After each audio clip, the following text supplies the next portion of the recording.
Sabu-sabu, 1 bulan 1 buku, hanya di Nurul Hikmah.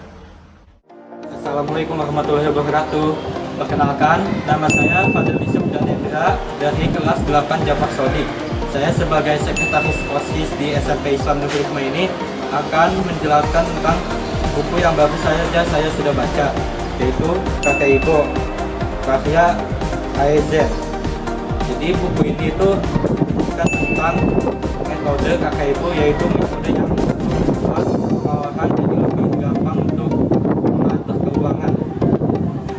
Di karya Aizen ini, dia ini sudah menamatkan sekitar 30 buku dalam 1 bulan. Itu sangatlah banyak.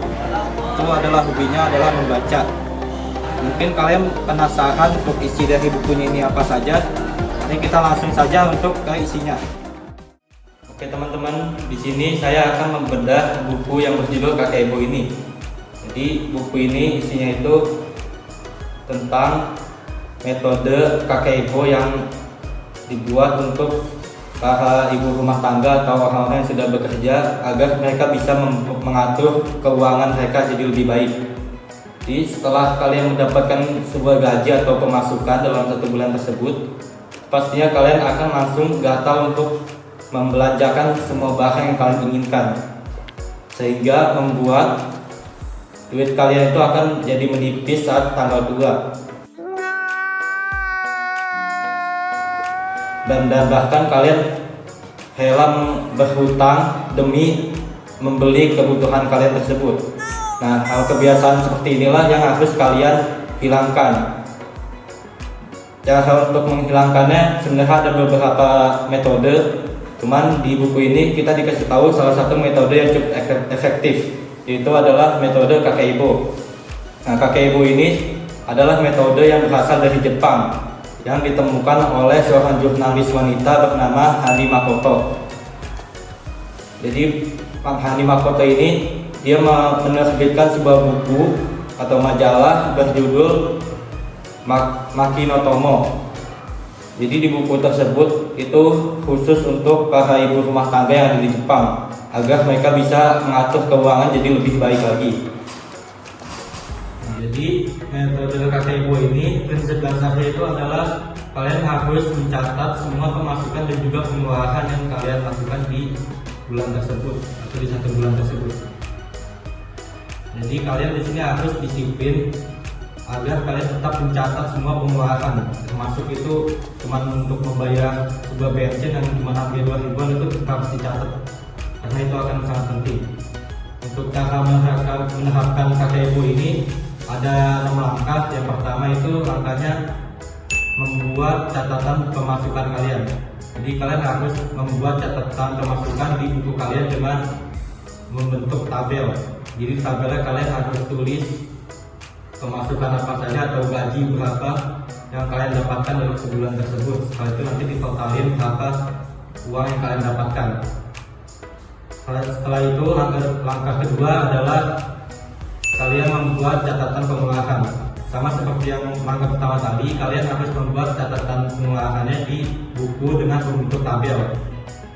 Kalian bisa membuat tabelnya itu membagi beberapa kategori. Misalkan kalian untuk pengeluaran kebutuhan makanan, kebutuhan tagihan atau transportasi itu dipisah. Jadi nanti kalian harus mencatat sesuai dengan kategorinya tersebut. Setelah itu, langkah ketiga adalah kalian harus merencanakan pengeluaran kalian apa saja yang akan kalian lakukan di bulan tersebut. Jadi kalian harus merencanakan dulu barang apa saja yang harus kalian belikan dan kalian butuhkan, dan juga berapa nominalnya untuk barang-barang tersebut agar kalian bisa tetap menghemat duit. Dan juga kalian jangan lupa untuk merencanakan isi tabungan kalian agar kalian tidak menghabiskan semua duit kalian. Oke, selanjutnya di langkah keempat adalah kalian harus siapkan amplop. Jadi kalian harus menyiapkan beberapa amplop. Terus di amplop pertama kalian harus tulisannya itu tabungan. Setelah tulis tabungan, kalian ambil lagi beberapa amplop. Kalian harus tulis Di situ amplopnya tentang kebutuhan apa saja yang kalian sudah rencanakan dari sebelumnya. Misalkan kalian rencanakan untuk kebutuhan makanan, terus habis itu kalian rencanakan lagi untuk bayar tagihan. Itu kalian tulis di amplop. Setelah kalian siapkan semua amplopnya, kalian itu harus menaruh duit dengan besar nominalnya sesuai dengan kebutuhan tersebut. Misalkan untuk kebutuhan makanan tadi kalian sudah merencanakan nominal itu misalkan sekitar 2 jutaan. Jadi kalian harus taruh 2 juta rupiah di dalam amplop kebutuhan makanan tersebut. Begitu juga dengan kebutuhan lainnya seperti tagihan dan yang lainnya. Serta juga jangan lupa untuk menaruh uang di amplop tabungan sesuai dengan yang sudah kalian rencanakan sebelumnya tadi. Nah, langkah yang kelima adalah kalian harus mencatat semua pengeluaran yang kalian lakukan seharian. Jadi setiap ada pengeluaran seperti yang saya tadi bilang, kalian harus mencatat walaupun hanya sedikit atau hanya 2 ribuan saja, itu tetap harus catat apa saja barang-barang yang sudah kalian beli.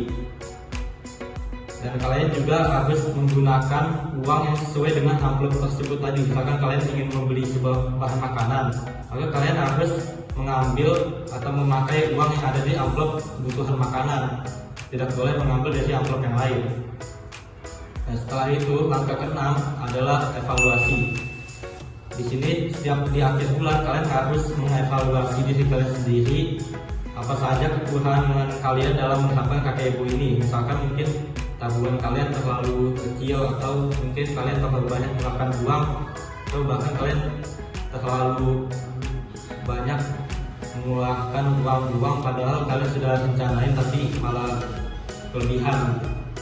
Jadi kan harus evaluasi dan mencari tahu bagaimana cara kalian bisa jadi lebih baik lagi di bulan depan. Ya, jadi itu untuk langkah-langkahnya. Untuk manfaatnya di sini ada banyak sebenarnya, cuma di sini ada terbagi jadi 4 sisi. Yang pertama itu sisi finansial. Jadi mungkin awal-awal KKBU itu nggak bakalan terasa manfaatnya, tapi setelah tabungan kalian akan membengkak atau udah banyak, itu maka kalian baru merasakan manfaatnya dari situ. Itu kalian sudah tidak lagi seperti dulu yang selalu membeli barang-barang yang kalian inginkan tanpa memikirkan kebutuhan kalian yang sebenarnya. Lalu kalian juga tidak akan membuang banyak-banyak duit lagi. Yang kedua itu dari sisi waktu juga. Di sisi waktu itu kalian pastinya setiap pagi itu dulu sering belanja di tukang sayur atau di warung untuk membeli bahan makanan. Nah, karena kalian sudah menerapkan KKBU ini, kalian sudah merencanakan tadi di awal untuk kalian beli barang apa saja. Jadi kalian hanya tinggal untuk belanja bulanan saja dan membeli barang-barang tersebut, sehingga kalian tidak perlu setiap pagi itu kalian beli bahan-bahan makanan lagi karena sudah dibelanjakan tadi. Dan yang ketiga adalah sisi energi. Jadi sama seperti yang sisi waktu itu, sisi energi bedanya karena tadi itu waktu, sini energinya. Jadi kalian selain berhemat waktu, kalian juga berhemat energi kalian. Jadi kalian tidak akan habiskan energi kalian hanya untuk belanja seperti itu. Lalu yang terakhir adalah sisi pikiran. Jadi pikiran kalian akan menjadi lebih untuk tidak menghambur-hamburkan duit, dan kalian hanya akan membeli barang-barang sesuai kebutuhan kalian, bukan keinginan kalian. Oke, jadi buku ini saya rekomendasikan untuk kalian, agar untuk kalian yang sudah mungkin beranjak dewasa, yang sudah bekerja, atau bahkan yang sudah berkeluarga, karena buku ini sangat cocok untuk kalian seperti itu. Sehingga dengan buku ini kalian bisa mengatur keuangan kalian dengan lebih cermat dengan menggunakan metode KKBU ini. Jadi di buku ini selain menjelaskan tentang metode KKBU, di sini juga ada sebuah seperti saving challenge. Jadi ada tantangan buat kalian agar kalian bisa menerapkan KKBU dengan lebih baik. Di situ ada di bab terakhir, situ kalian bisa lihat kalau di situ ada challenge atau tantangan bagi kalian agar kalian bisa jauh lebih baik dalam menerapkan KKBU ini. Oke teman-teman, jadi untuk untuk finansial itu sangat penting bagi hidup kita. Maka dari itu buku ini sangat saya rekomendasikan ke kalian. Karena di sini kalian harus mengubah pikiran kalian agar kalian tidak lagi menghambur-hamburkan duit setelah kalian mendapatkan gaji. Oke, mungkin segitu saja untuk konten sabu-sabu kali ini. Sampai jumpa lagi di konten sabu-sabu selanjutnya. Wassalamualaikum warahmatullahi wabarakatuh. Bye.